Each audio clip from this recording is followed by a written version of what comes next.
ಯಾವುದೇ ಸಂಸಾರ ತಗೊಳ್ಳಿ, ಸಮಸ್ಯೆ ಇಲ್ಲದೆ ಯಾವ ಸಂಸಾರನೂ ನಡೆಯಲ್ಲ. ಆದರೆ ಸ್ನೇಹಿತರೆ, ಭಾರತದಲ್ಲಿನ ಮದುವೆಗಳ ವಿಚ್ಛೇದನಕ್ಕೆ ಕಾರಣ ಏನು ಅಂತಂದರೆ, ಅತಿ ಹೆಚ್ಚಾಗಿ ಅತ್ತೆ ಮಾವಂದಿರೇ ಕಾರಣ ಅನ್ನೋದು ಶತಸಿದ್ಧವಾಗಿರುವಂಥ ಸತ್ಯ.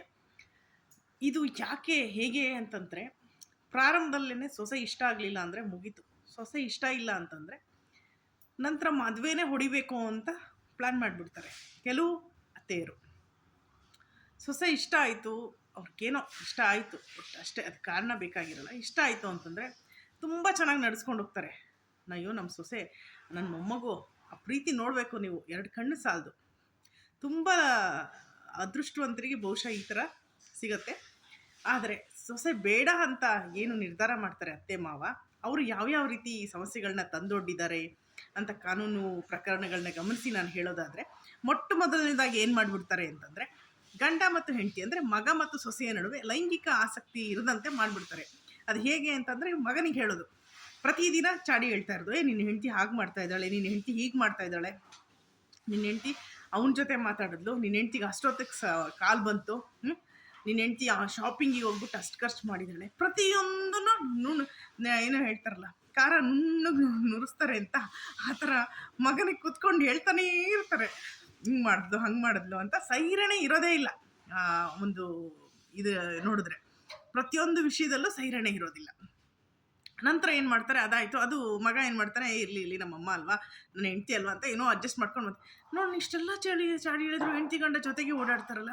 ಅಂದರೆ ಅಲ್ಲಿ ಏನಾಗ್ಬಿಟ್ಟಿರುತ್ತೆ ಅಂದರೆ, ಪ್ರತಿಯೊಂದು ವಿಷಯದಲ್ಲೂ ಯಾಕೆ ಅವರು ಏನು ಎಕ್ಸ್ಪೆಕ್ಟ್ ಮಾಡ್ತಾ ಇರ್ತಾರೆ ಅತ್ತೆ, ನನ್ನ ಮಗ ನನ್ನ ಮಾತು ಕೇಳಿ ಅವನ್ನ ಬಿಟ್ಬಿಡ್ತಾನೆ ಅಂತ ಯೋಚನೆ ಮಾಡ್ತಿರ್ತಾರೆ. ಪಾಪ ಮಗ ಒಳ್ಳೆಯವನಲ್ವಾ, ಬಿಡೋದಿಲ್ಲ. ನಂತರ ಏನಾಗುತ್ತೆ, ನೆಕ್ಸ್ಟ್ ಸ್ಟೇಜ್ ಆಫ್ ಹರಾಶ್ಮೆಂಟ್ ಅಥವಾ ಕೌಟುಂಬಿಕ ಹಿಂಸೆ ಏನಾಗುತ್ತೆ ಅಲ್ಲಿ ಅಂತಂದರೆ, ಅಲ್ಲಿ ಮನೆ ಕೆಲಸದವರು ಬರ್ತಾಯಿದ್ರೆ ಅವ್ರನ್ನ ನಿಲ್ಲಿಸ್ಬಿಡ್ತಾರೆ. ಸೊ ನಾನು ಸೊಸೆ ಮಾಡಲಿ ಕೆಲಸನ ಬಂದಿಲ್ವಾ, ನಾನು ಮಾಡ್ತಾ ಇಲ್ವಾ.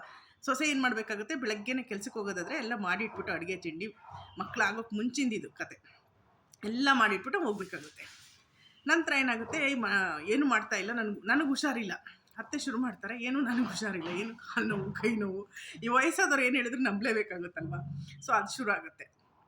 ಅದಾದಮೇಲೆ ನೆಕ್ಸ್ಟ್ ಸ್ಟೇಜ್ ಏನಂತಂದರೆ, ತುಂಬ ದ್ವೇಷ ಹಾಗೇ ಮ್ಯಾನೇಜ್ ಆಗ್ತಾ ಇದ್ದರೆ, ತಂದೆ ತಾಯಿನೂ ಬಂದು ಕೇಳೋಲ್ಲ, ಹೆಣ್ಣಿನ ತಂದೆ ತಾಯಿ ಬಂದು ಕೇಳಲ್ಲ, ನನ್ನ ಇಷ್ಟನೇ ನಾನು ನಡೆಸ್ಬೋದು ಅಂತ ಅತ್ತೆ ನಿರ್ಧಾರ ಮಾಡಿದ್ರೆ, ಕೊನೆಗೆ ಇನ್ನೂ ಏನಾಗುತ್ತೆ ಮುಂದೆ ಅಂತಂದರೆ, ಸ್ಟೇಜಸ್ ಆಫ್ ಹರಾಶ್ಮೆಂಟ್ ಡಿಫ್ರೆಂಟ್ ಸ್ಟೇಜ್ಗೆ ಹೊಟ್ಟೋಗ್ಬಿಡುತ್ತೆ. ಅವ್ರ ಮಗನ್ನ ಅವ್ರು ತುಂಬ ಕಂಟ್ರೋಲಲ್ಲಿ ಇಟ್ಕೊಳ್ಬೇಕು ಅಂತ ನಿರ್ಧಾರ ಮಾಡಿಬಿಟ್ರು ಅಂತೂ ಮನಸ್ಥಿತಿ ಪರಿಸ್ಥಿತಿ ಎರಡೂ ತುಂಬ ಕೆಟ್ಟದಾಗಿ ಬದಲಾಗುತ್ತೆ. ಮೊದಲೆಲ್ಲ ಕೈ ಇಟ್ಕೊಂಡು ಗಂಡ ಹೆಂಡ್ತಿ ಚಿನ್ನು ಬಂಗಾರ ಅಂತ ಓಡಾಡ್ತಾ ಇದ್ದಂಥ ಗಂಡ ಹೆಂಡ್ತಿನೇ ಪರಮ ದ್ವೇಷಿಗಳನ್ನಾಗಿ ಮಾಡಿಬಿಡ್ತಾರೆ. ಅದಕ್ಕೆ ಕಾರಣ ಏನೇನೋ ಇರುತ್ತೆ. ಅಂದರೆ ಅವರು ಯಾವ್ಯಾವ ಏನೋ ಹೇಳ್ತಾರೆ, ಸಾಮ ದಂಡ ಭೇದ ಈ ಥರ ಎಲ್ಲ ಏನಿದೆ ಅದನ್ನೆಲ್ಲ ಬಳಸ್ಬಿಡ್ತಾರೆ. ವಯಸ್ಸಾದವರು ಅಂತ ಅಷ್ಟೇ ನಾವು ಅಂದ್ಕೊಳ್ಬೇಕಷ್ಟೆ. ಪರಮ ನೀಚರು ಸಹ ಇರ್ತಾರೆ ವ್ಯಕ್ತಿಗಳಲ್ಲಿ. ಈ ಒಳ್ಳೆ ಸೊಸೆ ಆದ್ರಂತೂ ಇನ್ನೂ ಕಷ್ಟ. ಅವಳಿಗೆ ಏನು ಮಾಡಬೇಕಪ್ಪ ಅಂತಲೂ ಗೊತ್ತಾಗಲ್ಲ, ತೋಚೋದಿಲ್ಲ. ಕಣ್ಣೀರು ಮತ್ತು ಎಲ್ಲೋ 1-2 ಜನ ಸ್ನೇಹಿತರ ಹತ್ರ ಹೇಳ್ಕೊಳ್ಳೋದು, ಈ ಥರ ಏನಾಗ್ಬಿಡುತ್ತೆ. ಈ ಥರದ್ದೇ ಒಂದು ನಡೀತಾ ಹೋದರೆ ಆಕೆ ಹೇಗೆ ಆತ್ಮಸ್ಥೈರ್ಯನ ಗಳಿಸ್ಕೊಳ್ಳೋದು, ಅದು ಬಹಳ ಮುಖ್ಯ ಅಲ್ವಾ. ಕೌನ್ಸಿಲಿಂಗ್ ಅನ್ನೋದು ಇಲ್ಲಿ ಬರಲೇಬೇಕಾಗುತ್ತೆ. ಆದರೆ ಕೌನ್ಸಿಲಿಂಗ್ ಯಾರೂ ಮಾಡ್ಲಿಕ್ಕೆ ಬಿಡಲ್ಲ. ಮನೆಗೆ ಕೆಲವು ಅತ್ತೆಂದಿರು ಇರ್ತಾರೆ, ಸೊಸೆಯ ಕಡೆಯವ್ರು ಯಾರೂ ಒಳಗಡೆ ಬರಬಾರ್ದು ಅಂತ ಪ್ಲ್ಯಾನ್ ಮಾಡಿಬಿಟ್ಟಿರ್ತಾರೆ. ಅಂದರೆ ಬರಬಾರ್ದು ಅಷ್ಟೇ, ಬರಕೂಡ್ದು, ನಂದು ನಡಿಬೇಕು, ನನ್ನ ಮನೆ ಇದು, ನನ್ನ ಅಡುಗೆ ಮನೆಯಲ್ಲಿ ನಡೆಯುವಂತಹ ಗೇಮ್ಗಳು ಬಹುಶಃ ಇಂಟರ್ನ್ಯಾಷನಲ್ ಫೀಲ್ಡ್ಗಳೇನಿದ್ದಾವೆ ಅಂಥ ಫೀಲ್ಡ್ಗಳಲ್ಲೂ ನಡೆಯಲ್ಲ. ಸೊ ಇದಕ್ಕೆ ನಿಮ್ಮ ಉತ್ತರ ಏನು? ಮತ್ತೆ ಒಂದಷ್ಟು ಚರ್ಚೆ ಮಾಡ್ತೀನಿ ನಂತರ.